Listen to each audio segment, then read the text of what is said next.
How to equip Aura in Blox Fruits PC. Hello and welcome back to our channel. In this video presentation, I'll demonstrate on how to equip the Aura on Blox Fruits on PC. It's a straightforward process, so follow along.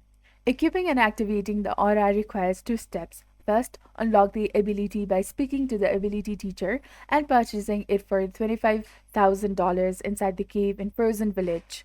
Once you have acquired the aura, it is ready to be equipped. Simply press J on your keyboard and mouse to activate it, and the aura provides a boost to both your damage and defense.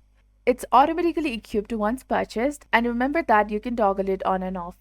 By pressing J, you will activate it instantly, receiving the buffs and seeing your character visually change in order to indicate the aura is active.